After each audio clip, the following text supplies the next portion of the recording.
లో ప్రైవేట్ హోటళ్లకు టెండర్లు ఖరారయ్యాయి. ఈ నెల 28న 5 పెద్ద క్యాంటీన్లు, ఈ నెల 30న 5 జనతా క్యాంటీన్లకు టీటీడీ టెండర్లు పిలిచింది.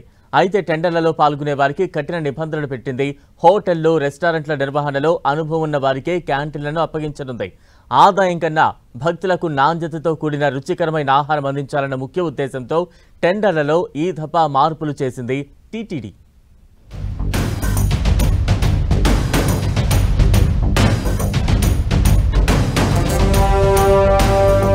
ప్రముఖ పుణ్యక్షేత్రం తిరుమలలో భక్తుల రద్దీకి తగినట్లు ఆహారం అందించడానికి వివిధ ప్రాంతాల్లో ఉన్న 5 పెద్ద క్యాంటీన్లు, 5 జనతా క్యాంటీన్ల నిర్వహణకు టీటీడీ టెండర్లను ఆహ్వానించింది.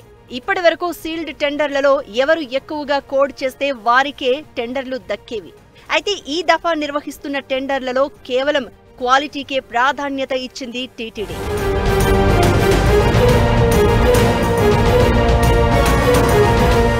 ఎవరైతే రెస్టారెంట్ల రంగంలో మంచి పేరు ప్రఖ్యాతలు కలిగి ఉంటారో వారికే తిరుమలలో హోటళ్లు అప్పగించాలని టీటీడీ నిర్ణయం తీసుకుంది. టెండర్లలో పాల్గొనేవారు బిజినెస్ టర్నోవర్ కూడా భారీగా చూపెట్టాల్సి ఉంటుంది. వారికి మాత్రమే టెండర్లు దక్కుతాయి. అయితే టెండర్లలో ఎంతమంది పాల్గొన్నా చివరకు లక్కీ డిప్ తరహాలోనే హోటళ్లను కేటాయిస్తారు. దీంతో పెద్ద ఎత్తున రాష్ట్ర వ్యాప్తంగా ఉన్న హోటళ్ల రంగంలో పేరు ప్రతిష్టలు కలిగిన వారు ఈ టెండర్లలో పాల్గొంటున్నారు.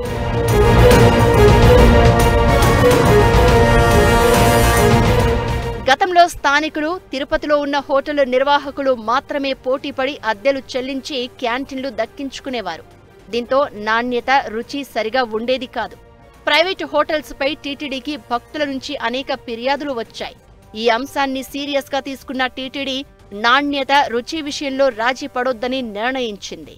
తిరుమలలో ప్రైవేట్ సంస్థలు నిర్వహించే హోటళ్ల నెలసరి అద్దెలను భారీగా తగ్గించింది. తగ్గించిన అద్దెలు ఇలా ఉన్నాయి. సప్తగిరి హోటల్ అద్దె నెలకు 11,50,500. కౌస్తుభం హోటల్ అద్దె నెలకు 14,33,700. సందీప హోటల్ అద్దె నెలకు 40,33,700. Shri Venkateswara guest house canteen అద్దె నెలకు 14,75,000.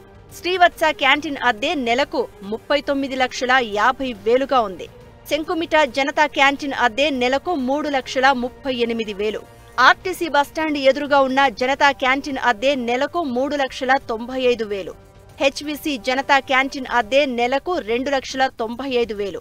పిఎస్సి నార్త్ జనతా క్యాంటీన్ అద్దె నెలకు 3,65,000. మేదరమిట్ట జనతా క్యాంటీన్ అద్దె నెలకు 4,48,000గా ఖరారు చేసింది టీటీడీ.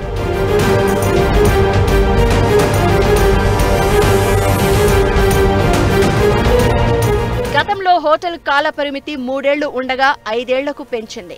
హోటల్ నిర్వాహకుల పనితీరు నచ్చితే మరో 2 ఏళ్లు పొడిగించే విధంగా ఈ దఫా టెండర్ నిబంధనలు రూపొందించారు.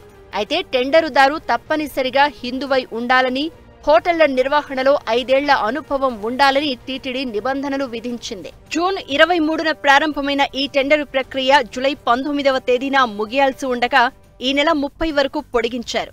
మొత్తం మీద తిరుమల తిరుపతి దేవస్థానం హోటల్స్ విధానంలో నాన్ లోకల్ను ప్రోత్సహిస్తున్నారన్న విమర్శలు వెల్లువెత్తాయి. తిరుమలలో నాన్ లోకల్స్ ఎక్కువైతే అనేక సమస్యలు ఉత్పన్నమయ్యే అవకాశం ఉందన్న అభిప్రాయాలు వ్యక్తమవుతున్నాయి. టీటీడీ భక్తులకు ఉత్తమ సేవలు అందించాలని చేస్తున్న ఈ ప్రయోగం సక్సెస్ అవుతుందా లేదా అన్నది వేచి చూడాలి.